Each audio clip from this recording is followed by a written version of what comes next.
Là nátខ្លះបានមើលរឿងអាមុខការប្រយុទ្ធមិញហ្មង comment ខាងក្រោមមកយើងនិយាយគ្នាពីរឿងអាមុខនិងភាពបញ្ចប់តែសារតែជុំវិញពុત્રોក៏អត់បានផុសទេភាពបញ្ចប់ឬភាគទី14ហ្នឹងក៏អត់បានផុសទេអញ្ចឹងអ្នកណាបានមើល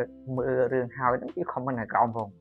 តែសារតែជុំវិញខ្ញុំចូលទូរស័ព្ទឡើងពេញតែម្ដងដើម្បីទស្សនាដើម្បីមើលណា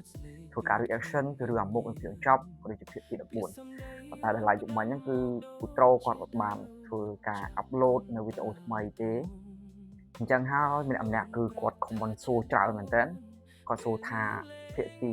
14ឬក៏ភាពបញ្ចប់ហ្នឹងបានចេញហើយនៅចម្លើយនោះគឺនៅទេបងប្អូនអញ្ចឹងហើយបងប្អូនអរគ្នាគឺទន្ទឹងរង់ចាំមែនតើចង់ដឹងថាភាពបញ្ចប់នៃរឿងអាមុខវាទៅជាយ៉ាងណាហើយសម្រាប់ខ្ញុំជាអ្នក reaction ពីរឿងអាមុខនេះដែរ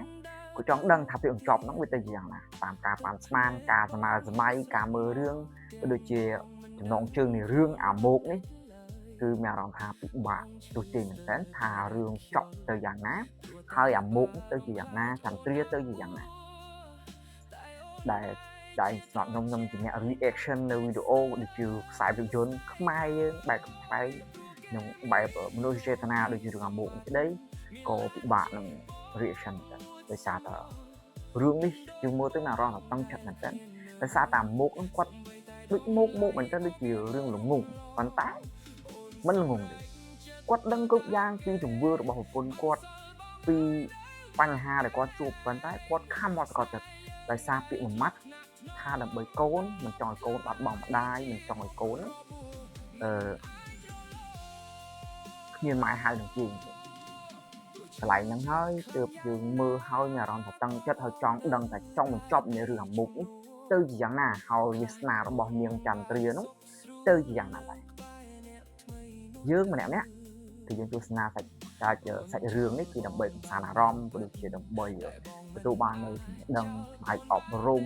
បាទផ្នែកអប់រំមានច្រើននៅក្នុងរឿងពុત્રોដែលរឿងអាមុខនេះគឺមានផ្នែកអប់រំច្រើនណាបងប្អូនណាមានច្រើនអញ្ចឹងបើសិនជាយើងចាប់បានផ្នែកអប់រំយកមកវិភាគគឺល្អកន្លែងចន្ទ្រាដែលគាត់ចាញ់បោកមនុស្សប្រុសណាដែលដំណុយហឺហាដែលនិយាយថាគ្មានប្រពន្ធគ្មានកូននេះហ្នឹងគឺជាមនុស្សប្រុសដែលកុកែកុហកដែលមានខ្លួនមានប្រពន្ធមានកូនហើយ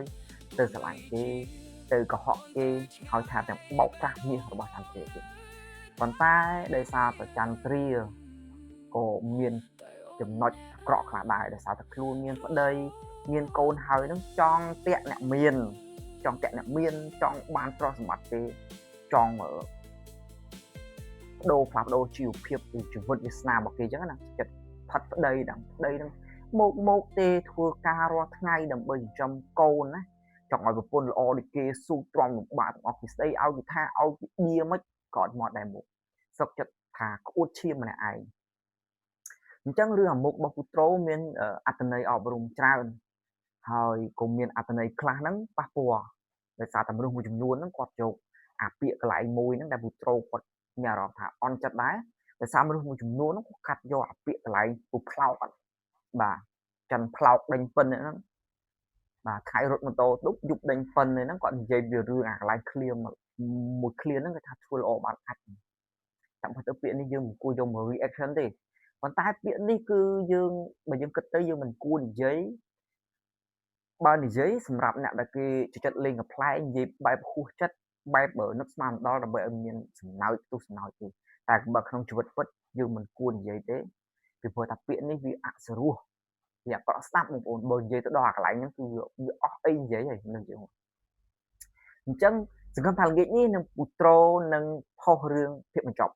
សម្រាប់ខ្ញុំជាអ្នក reaction គឺចាំមែនតើចាំវីដេអូរបស់គាត់មកដើម្បីយកមកវិញឯងក៏ដូចជាជជែកគ្នាលេងនៅក្នុង channel YouTube ខ្ញុំផ្ទាល់តែម្ដងហើយអរគុណសម្រាប់ពុત્રોដែលបានបង្កើតខ្សែភាពយន្តជក់ចិត្តដល់អារម្មណ៍បែបនេះសម្រាប់ខ្ញុំចូលចិត្តខ្ញុំស្រឡាញ់ហើយពុત્રોគាត់ក៏មានស្នាដៃច្រើនក្នុងការកើតទាំងអត្ថន័យអប់រំនិងកំ pl ែងបែបសើចសប្បាយទេអញ្ចឹងខ្ញុំអត់មានអីច្រើនទេកុំភ្លេចចុច Subscribe អ្នកមួយផងហើយចុច Comment ខាងក្រោមបើសិនជាចង់ឲ្យខ្ញុំ reaction ពីវីដេអូមួយណាក៏ដូចជាខ្សែភាពយន្តឬព័ត៌មានមួយណាខ្ញុំនឹងធ្វើ reaction ឲ្យបងប្អូនដូចជាដើម្បីជជែកវិញពីរឿង សង្គមក្តីរឿងខ្សែភាពយន្តក្តីនិយាយរួមទៅរឿងទាំងអស់តែម្ដងបងប្អូនតាក់ទងនឹងជំនឿបងប្អូនចង់ឲ្យខ្ញុំ reaction ខាងជំនឿក៏បាន reaction ពីរឿងជីវិតគ្រួសារក៏បានរឿងខ្សែភាពយន្តណាក៏បានអញ្ចឹងខ្ញុំមានច្រើនទេខ្ញុំមានតែប៉ុណ្ណឹងសង្ឃឹមថាបងប្អូនទាំងអស់គ្នានឹងជួយចុច subscribe ម្នាក់មួយដើម្បីទទួលបាននូវវីដេអូថ្មីៗក៏ដូចជា subscribe topic content ថ្មីៗដែលខ្ញុំធ្វើជូនបងប្អូនដើម្បីទស្សនាកម្សាន្តទាំងអស់គ្នាក៏ដូចជាផ្ដល់ចំណេះដឹងក្នុងការវិភាគក្នុងការទាញយកពីអត្ថន័យអត្ថរសក៏ដូចជាឃ្លាឃ្លោងនៃអប់រំនៅក្នុងរឿងនីមួយៗក៏ដូចជាភាពសំណោចផ្ទុះសំណោចអរគុណសម្រាប់ការតាមដានវីដេអូខ្ញុំពីដើមរហូតដល់ចប់អរគុណ